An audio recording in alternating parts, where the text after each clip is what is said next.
সাত শ্রেণীর লোকের উপর আল্লাহর অভিশাপ, কিয়ামতের দিন তাদের দিকে তাকাবেন না।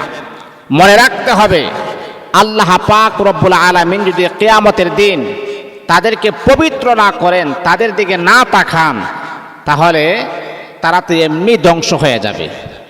লা ইউকাল্লিমুহুমুল্লাহু ইয়াউমাল কিয়ামাতি ওয়ালা ইউযাক্কিহিম ওয়ালা ইয়ানজুরু ইলাইহিম ইয়াউমাল কিয়ামা। মানে তাদের দিকে দৃষ্টি দিবেন না, তাদেরকে পবিত্র করবেন না, তাদেরকে আল্লাহ পাক রব্বুল আলামিন জান্নাতের ভিতরে প্রবেশ করাবেন না। নাউযুবিল্লাহি মিন যালিক।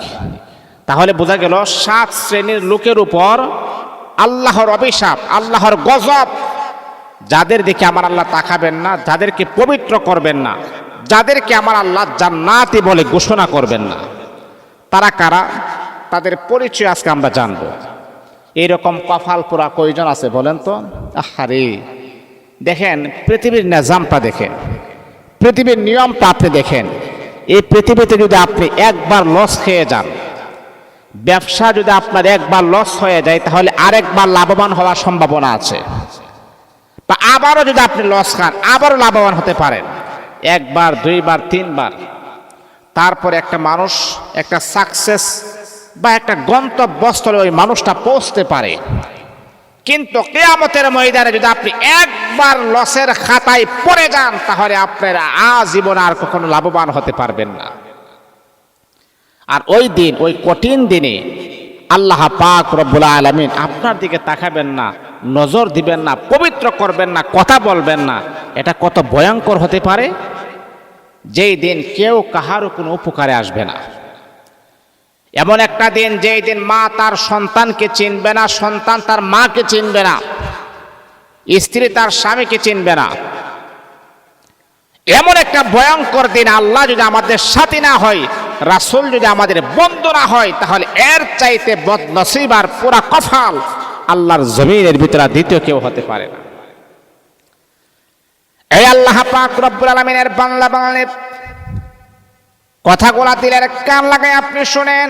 সাত শ্রেণীর ব্যক্তির উপর আল্লাহ পাকের গজব, আল্লাহ পাকের অভিশাপ। এমনকি আল্লাহ পাক রব্বুল আলামিন তাদের দিকে তাকাবেন না, তাদের সাথে কথা বলবেন না, তাদেরকে পবিত্র করবেন না, আমার রাসূল তাদেরকে সুপারিশ করবে না। এইরকম হতভাগা যদি আপনি হয়ে থাকেন, এইরকম বদ অভ্যাস যদি আপনার ভিতরে থাকে, তাহলে বাবারে এই মুহূর্তে বদ অভ্যাসটাকে আপনি পরিহার করুন, তা না হলে আপনি জাহান্নামী হয়ে যাবেন। এই আমার বাবা, এই আমার মা, জাহান্নামের আগুন বরদাস্ত করার মতো ক্ষমতা পৃথিবীর কোনো মানুষকে আমার আল্লাহ দেয় নাই। জাহান্নামের আগুনটা এতটাই ভয়ঙ্কর হবে, জাহান্নামের আগুনটা এতটাই শাস্তিকর হবে, এতটাই ভয়ঙ্কর হবে। আমার রাসূল বলেছেন, পৃথিবীর উম্মতের আরে জাহান্নামের আগুন বরদাস্ত করার মতো ক্ষমতা পৃথিবীর কোনো মানুষের নাই। এই জন্যে তুমি প্রত্যেকটা দোয়াতে আল্লাহর কাছে বলবা, আল্লাহুম্মা ইন্নী আউযু বিকা মিন আযাবিল কবর ওয়া আউযু বিকা মিন ফিতনাতিল মাসিহিদ দাজ্জাল ওয়া আউযু বিকা মিন আযাবি জাহান্নাম। জাহান্নাম থেকে তুমি আল্লাহর কাছে পানাহ চাও, কারণ জাহান্নামের আগুন বড় মারাত্মক। জাহান্নামের আগুন থেকে যদি পানাহ না চাও, তাহলে তোমার বিপদ হয়ে যাবে। তাহলে বাবা, সাত শ্রেণীর লোকের উপর আল্লাহ পাকের অভিশাপ, গজব। আল্লাহ তাদের দিকে কথা বলবেন না, তাকাবেন না, দৃষ্টি দিবেন না, পবিত্র করবেন না। তারা কারা? আমরা এক এক করে আমরা জানবো। সাত শ্রেণীর পুরুষ নারী তারা কারা, যাদের সাথে আল্লাহ কথা বলবেন না? এই হতভাগারা কারা? আজকে তাদের পরিচয় আমরা জানবো। পরিচয় জানার পরে যদি এই বদ অভ্যাস যদি আপনার ভিতরে থাকে, তাহলে আজকের থেকে আপনি তওবা করুন।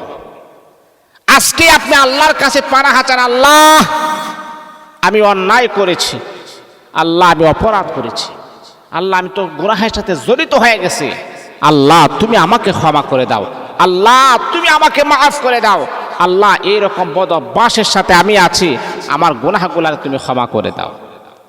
এক নাম্বার হলো যারা সমকামিতায় লিপ্ত। সমকামী মানে পুরুষে পুরুষে, নারী নারীয়ে। আচ্ছা বলেন তো, নারী আর পুরুষ একজন আরেকজনের সাথে সহবাস করা যায়, কিন্তু পুরুষ পুরুষ, নারী নারী, এটাকে বলা হয় সমকামিতা। যেটা লূত আলাইহিস সালাতু ওয়াস সালামের জামানাতে এমনটা ছিল, আর পয়গম্বর লূত আলাইহিস সালাতু ওয়াস সালাম তাদেরকে বারবার তাদেরকে নিষেধ করেছিলেন, এইরকম তোমরা কাজ করলে আল্লাহর গজব চলে আসবে। তার জামানাতে মানুষ পুরুষে আকাম করত, নারী আকাম করত। হযরত লূত আলাইহিস সালাতু ওয়াস সালাম তিনি তাদেরকে এমনও প্রস্তাব দিয়েছিলেন যে আমার মেয়ে আছে, তোমরা তাদেরকে বিবাহ করো, তাদের সাথে তোমরা সহবাস করো, কিন্তু তোমরা ছেলে এবং নারী এই যে একটা অবৈধ কাজ তোমরা করতেছো, এটা তো জাহান্নামের কারণ, এটা তো আল্লাহ পাকের গজবের কারণ। যেই কোনো সময় যেই কোনো মুহূর্তে আল্লাহ পাকের আযাব আর গজবে তোমরা গ্রেফতার হয়ে যাইবা, তোমরা একেবারে তোমরা গ্রেফতার হয়ে যাইবা।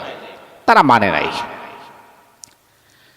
আল্লাহ পাক রব্বুল আলামিনের পয়গম্বর লূত আলাইহিস সালাতু ওয়াস সালাম তাদেরকে প্রস্তাব করলেন, শোনো, ছেলে মেয়ে যেই কাজগুলা তোমরা অবৈধ কাজগুলা যে তোমরা শুরু করেছো, এইরকম গুনাহের কাজ দিয়ে তোমরা শুরু করেছো, জানি না কখন জানি কোন সময় আল্লাহ পাকের গজব চলে আসে। এমনকি পয়গম্বর লূত আলাইহিস সালাতু ওয়াস সালাম তার সম্প্রদায়ের লোকেদেরকে বললেন, প্রয়োজনে আমি আমার মেয়েটাকে বিবাহ দিব, আমার মেয়ের সাথে তোমরা সহবাস করো, এমনকি এক একজনকে বিবাহ করো। তারা মানে নাই। তারা কি করলেন? তারা ছেলে মেয়ে তারা সহবাস করা শুরু করলেন, তারা সমকামিতায় লিপ্ত হয়ে গেলেন। আল্লাহ পাক রব্বুল আলামিন অতি দ্রুত আমার আল্লাহ এমন গজব, এমন আযাব আমার আল্লাহ নাজিল করেছেন। আল্লাহ পাক লূত আলাইহিস সালাতু ওয়াস সালামের জামানাতে যারা ছিল প্রত্যেককেই আমার আল্লাহ ধ্বংস করে দিয়েছিলেন। মনে রাখতে হবে বাবা, মনে রাখতে হবে আমার মা, যেই গ্রামে যে এলাকার ভিতরে যত বেশি আযাব, যত বেশি গুনাহের কাজ হবে, যত বেশি অবৈধ কাজ হবে, যত বেশি অন্যায় অপরাধ হবে, এই গ্রামে এই এলাকার ভিতরে আল্লাহ পাকের গজব অবধারিত হয়ে যাবে। যে কোনো সময় যে কোনো মুহূর্তে আল্লাহ পাকের গজব চলে আসবে। বন্ধুরে আমার, তাহলে মনে রাখতে হবে যে সমস্ত পুরুষের ভিতরে ছেলে সমকামিতায় আছে, মেয়ে সমকামিতার ভিতরে আপনি আছেন, এমনকি এটাকে আপনি সাপোর্ট করেন, তাহলে মনে রাখতে হবে আল্লাহ পাক রব হিসাবে আপনার উপরে, এমনকি আমার আল্লাহ আপনাকে পবিত্র করে জান্নাতে ঢোকাবেন না। আল্লাহ আপনাকে পবিত্র করবেন না, আল্লাহ আপনার সাথে কথা বলবেন না, আল্লাহ আপনার দিকে তাকাবেন না, কারণ আপনি সমকামিতায় লিপ্ত। এমনকি সমকামিতাকে আপনি প্রমোট করেন, সাপোর্ট করেন। খালি লিপ্ত থাকলেই যে হবে তা নয়, যদি আপনি সাপোর্ট করেন তারপর আমার আল্লাহ আপনাকে পবিত্র করবেন না। তাহলে এক নাম্বার হলো 7 শ্রেণীর ব্যক্তির উপরে আল্লাহ পাকের গজব, আল্লাহ পাকের অভিশাপ, আল্লাহ পাকের লানত। তাদেরকে আমার আল্লাহ পবিত্র করবেন না, কথা বলবেন না, তাদের দিকে আমার আল্লাহ তাকাবেন না। এক নাম্বার হলো যারা সমকামিতায় লিপ্ত হয় এবং সমকামিতাকে যারা সাপোর্ট করে, সমকামিতাকে যারা প্রমোট করে, তাদের দিকে আমার আল্লাহ তাকাবেন না, তাদেরকে আমার আল্লাহ পবিত্র করবেন না। 2 নাম্বার হলো যে সমস্ত ছেলেমেয়েরা অবৈধ কাজ দেখে, অবৈধ মোবাইলের মাধ্যমে ল্যাংটা ছবি দেখে তারা হস্তমেতন করে, ওই সমস্ত ব্যক্তির দিকে আমার আল্লাহ কখনো দৃষ্টিপাত করবেন না। এই যে একটা বর্তমানে যে একটা মোবাইল, আহারে, এই মোবাইল যুবক যুবতীদেরকে ধ্বংস করে দিয়েছে। একা নীরব নিস্তব্ধ ঘরে আপনি পর্নোগ্রাফি আপনি দেখতেছেন। এই যে পর্নোগ্রাফি দেখার পরে আপনি হস্তমেতন করতেছেন। চিকিৎসা বিজ্ঞানরা প্রমাণ করেছে একজন পুরুষ হস্তমেতন যে করে, তার সেক্সুয়াল থেকে যে পানিটা বের হয়, যে বীর্যটা বের হয়, এই বীর্যটার দ্বারাই সে 7 বার সহবাস করার উপক্রম তার হয়ে যায়। এই যে হস্তমেতন করার পরে যে বীর্যটা আপনার বের হয়, চিকিৎসা বিজ্ঞান গবেষণা করে দেখেছেন হস্তমেতন না করে যদি এটা থাকতো তাহলে এটার মাধ্যমে 7 বার সে সহবাস করতে পারতো। তাহলে 7 বার সহবাস করাটা আপনি একবারে শেষ করে ফেলেন। আপনি জানেন হস্তমেতন যারা করে তাদের চেহারা কালো হয়ে যায়, তাদের চেহারা নূর আবার আল্লাহ উঠায় নেন, তাদের চেহারা গ্লেজ নষ্ট হয়ে যায়। হস্তমেতন করলে সবচাইতে বড় ইম্পর্টেন্ট যে ক্ষতিটা, সেটা হলো আপনি আপনার স্ত্রীর হক নষ্ট করেছেন, আর ওই পুরুষটা কখনো তার স্ত্রীকে পরিপূর্ণ সুখ, পরিপূর্ণ শান্তি তার স্ত্রীকে সে কখনো দিতে পারবে না, কারণ স্ত্রীর সুখটা তো সে আগেই নষ্ট করে ফেলেছে। তাহলে বন্ধুরা আমার, দিনের কান লাগায় আপনি কথাগুলো শোনেন। যদি কোন আল্লাহ পাক রব্বুল আলামিনের বান্দা বান্দে যদি হস্তমেতন করে, তাহলে প্রথম নাম্বার যে ক্ষতিটা হবে, আল্লাহ পাক রব্বুল আলামিন তাকে কখনো আমার আল্লাহ ক্ষমা করবেন না।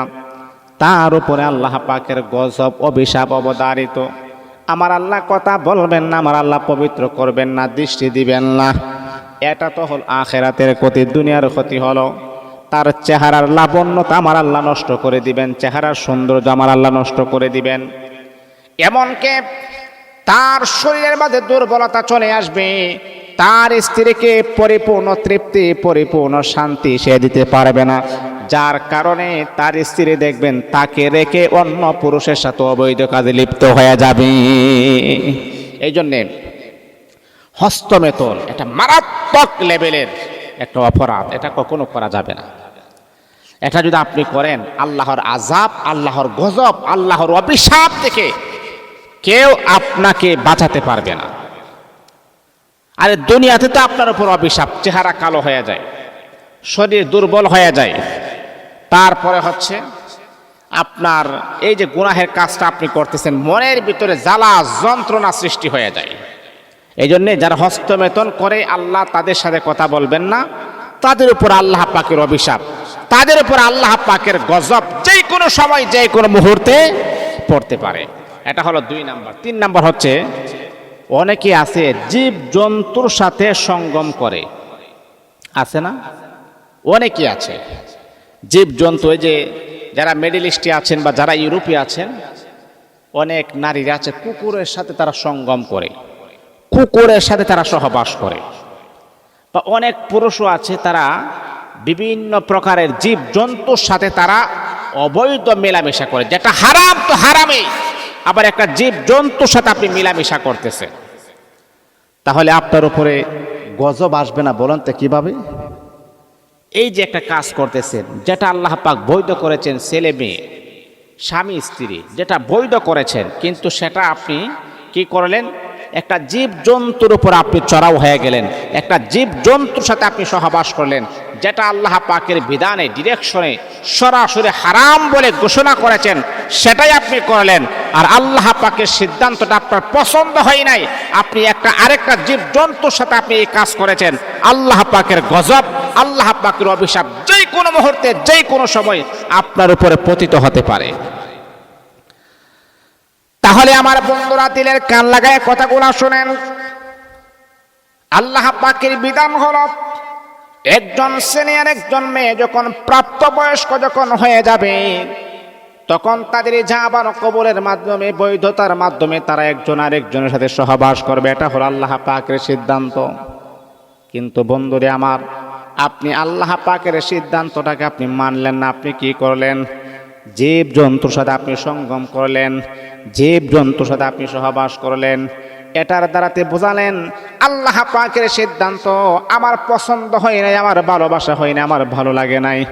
আল্লাহ পাকের সিদ্ধান্তটাকে আপনি তোয়াক্কা করে জীব জন্তুর সাথে যে আপনি সহবাস করলেন, এটার কারণে আমার আল্লাহ কখনো আপনাকে পবিত্র করবেন না, আমার আল্লাহ কখনো আপনাকে ভালোবাসবেন না, আমার আল্লাহ কখনো আপনাকে পবিত্র করে জান্নাতে ঢোকাবেন না। আপনি সরাসরি জাহান্নামের প্যাসেঞ্জার হয়ে যাবেন। আহা, জীব জন্তুর সাথে সঙ্গম করা, এটা আমি তো প্রায় সময় বলি, ইউরোপের যারা আছে তারা কুকুরের সাথে তারা এইরকমটা করে, বিভিন্ন প্রকারের জীব জন্তু তাদের সাথে তারা এইরকমভাবে মেলামেশা সহবাস করে। এটা ইসলামের বিধান অনুযায়ী চিরন্তন পর্যায়ের হারাম। আর এই হারামটাকে আপনি করতেছেন, এই হারাম কাজগুলো আপনি করতেছেন, যেটা হারাম। আর একটা কথা মনে রাখবেন, হারামের ভিতরে কখনো আরাম নাই, হারামের ভিতরে, অবৈধতার ভিতরে কখনো বৈধতা নাই। আহা, যেই গুনাহের কারণে, যেই পাপের কারণে লূত আলাইহিস সালাতু ওয়াস সালামের সম্প্রদায়কে আমার আল্লাহ ধ্বংস করে দিয়েছেন, আজকে একই পাপ আমাদের পৃথিবীর মানুষেরা করে যাচ্ছেন। যে কোনো সময় আপনাদের উপর আল্লাহ পাকের গজব, আল্লাহ পাকের আযাব চলে আসতে পারে। আল্লাহ পাকের আযাব থেকে সাবধান হয়ে যান, আল্লাহ পাকের গজব থেকে সাবধান হয়ে যান। তা না হলে বিপদ আপদ বালা মুসিবত আপনার উপরে অ্যাটাচড হতে পারে, আপনার উপরে গ্রাস হতে পারে। তাহলে 7 শ্রেণীর লোকের উপর আল্লাহ পাকের অভিশাপ গজব, আল্লাহ পবিত্র করবেন না, কথা বলবেন না। এর ভিতরে 3 নাম্বার হলো যারা জীব জন্তুর সাথে সঙ্গম করে, নাউযুবিল্লাহি মিন যালিক, এই হারাম কাজটাকে বরবাদ। 7 শ্রেণীর লোকের উপরে আল্লাহ পাকের অভিশাপ গজব, আল্লাহ তাদেরকে যে পবিত্র করবেন না। এর ভিতরে 4 নাম্বারে আমরা চলে আসি। 4 নাম্বার কারা? মনে রাখতে হবে 4 নাম্বার হচ্ছে ওই সমস্ত পুরুষ, যেই পুরুষ তার স্ত্রীর লজ্জাস্থানের দিকে সহবাস না করে তার স্ত্রীর পায়খানার রাস্তা দিয়ে সহবাস করে। কারণ আল্লাহ পাকের বিধান হচ্ছে আপনি সামনের রাস্তা দিয়ে আপনি সহবাস করবেন, কিন্তু আপনি কি করলেন? আপনি মনে রাখতে হবে আপনি কি করলেন? আপনার স্ত্রীর লজ্জাস্থানের দিকে সহবাস না করে আপনি পায়খানার রাস্তা দিয়ে আপনি সহবাস করেছেন। যে কোনো সময় যে কোনো মুহূর্তে আল্লাহ পাকের গজব চলে আসবে, আল্লাহ পাকের আযাব চলে আসবে, আল্লাহ পাকের আযাবের কাছে আপনি গ্রেফতার হয়ে যাবেন। আল্লাহ বৈধ করেছেন কোনটা আর করেন আপনি কোনটা। হ্যাঁ, আপনি একবার বা আপনার যদি প্রত্যেক দিন আপনি সামনের রাস্তা দিয়ে করেন, হঠাৎ যদি আপনি করেন, এটা হলো অন্য বিষয়। কিন্তু আপনি ওই জায়গাটাকে আপনি নির্দিষ্ট করে রেখে দিয়েছেন, যেখান দিয়া করা জায়েজ সেটাকে আপনি করেন নাই, আপনি সেই জায়গাটি বারবার ব্যবহার করেন। এতে করে আল্লাহ পাকের গজবে আপনি গ্রেফতার হয়ে যাবেন, আল্লাহ পাকের আযাবে আপনি একেবারে অ্যাটাচড হয়ে যাবেন। আল্লাহ পাকের বিধানকে তুচ্ছ করা যাবে না, আল্লাহ পাকের বিধানটাকে একেবারে কোনো মিন্নতা করা যাবে না। বিধান তো বিধান, এটা মানতেই হবে আপনাকে। তাহলে সম্মানিত হাজিরিন, এটা হলো 4 নাম্বার। 5 নাম্বার হচ্ছে কোনো মহিলা ও তার কন্যাকে একসাথে বিবাহকারী। মনে করেন কেমন জানেন? এটা হচ্ছে এমন যে আপনি প্রথমে তার মেয়েকে বিবাহ করেছেন। অনেক সময় এরকম ঘটনা ঘটে। কীরকম ঘটনা জানেন? যে মেয়েকে বিবাহ করার পরে আবার শাশুড়িকে বিবাহ করেছে, মানে মেয়েকেও বিবাহ করেছেন আবার শাশুড়িকে বিবাহ করেছেন। শাশুড়ি হচ্ছেন আপনার মা। তাহলে আপনি কি করলেন? শাশুড়িকে আপনি বিবাহ করলেন, মেয়েটাকে বিবাহ করলেন, আবার শাশুড়িকে আপনি বিবাহ করলেন। তাহলে আপনি মেয়েও বিবাহ করলেন, শাশুড়িও বিবাহ করলেন, অথবা শাশুড়িকে বিবাহ করার পর মেয়েটাকে বিবাহ করলেন।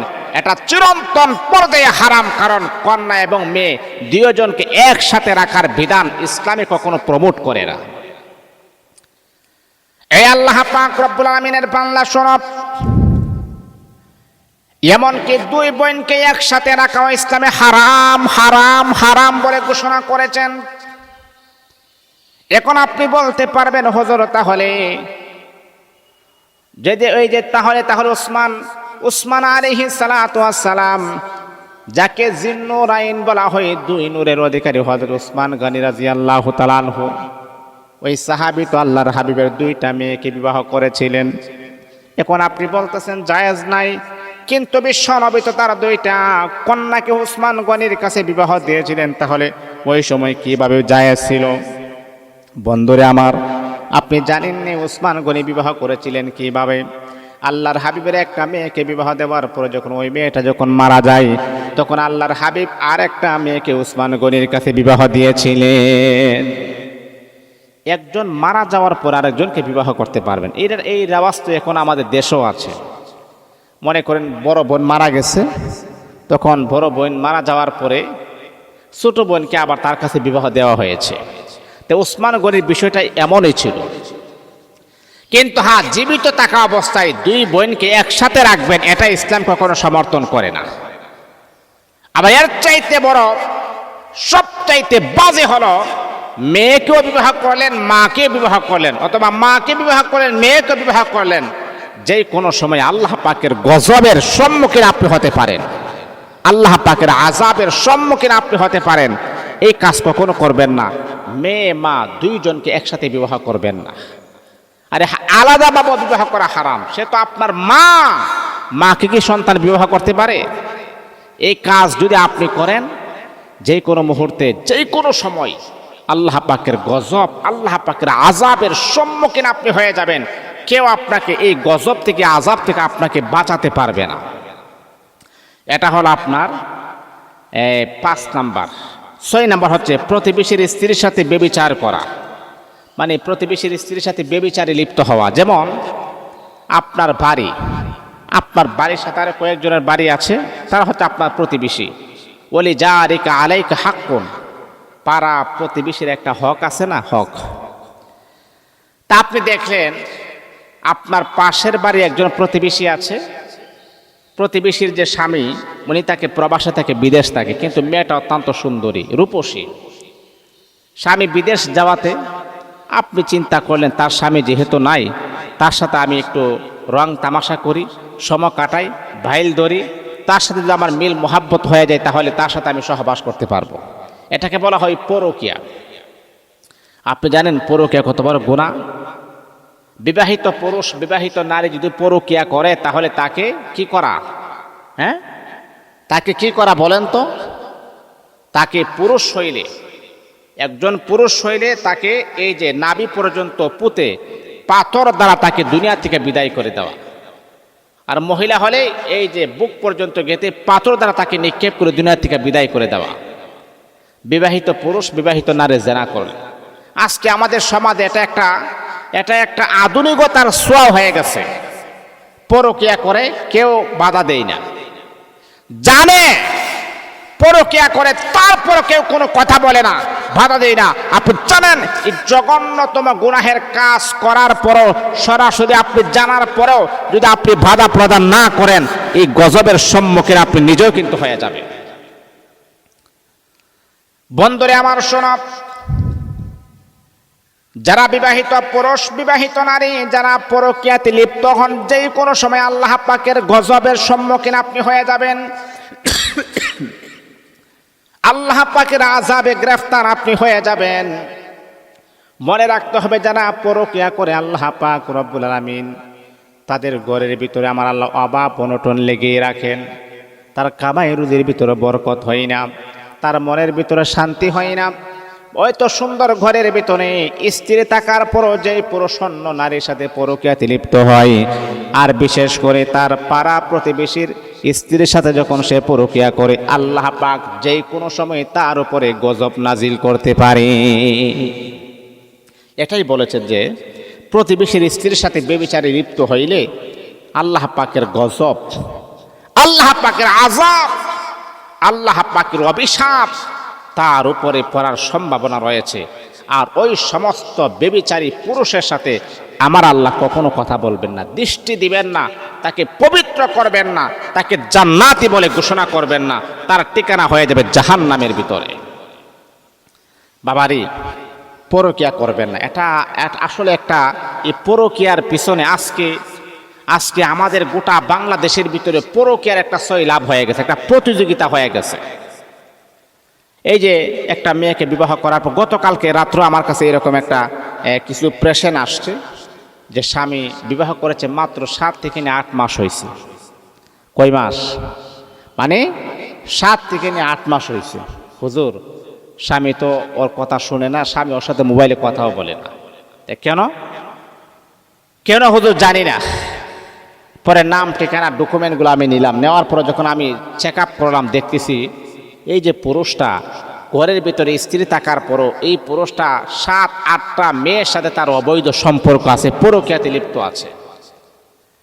তাহলে বাবা, এই যে আপনার ঘরে স্ত্রী থাকার পরেও আপনি যে পরকীয়াতে লিপ্ত, আপনি যে অবৈধ কাজ করতেছেন, আপনার ঘরে স্ত্রী আছে, আপনার সন্তান আছে, মেয়ে আছে, এইরকম ঘটনা আছে, উপযুক্ত ছেলে মেয়ে আছে, তারপরে যে পরকীয়া করেন, তাহলে বলেন তো আপনি আপনার স্ত্রীর হক নষ্ট করেছেন। আপনি কখনোই পৃথিবীতে শান্তি তালাশ করলেও আপনি শান্তি পাবেন না। নাউজুবিল্লাহি মিন যালিক। গত কয়েকদিন আগে আমার আরেকটা ফোন আসছিল, একজন নারী আমাকে এখনো ফোন দেয়, একজন নারী।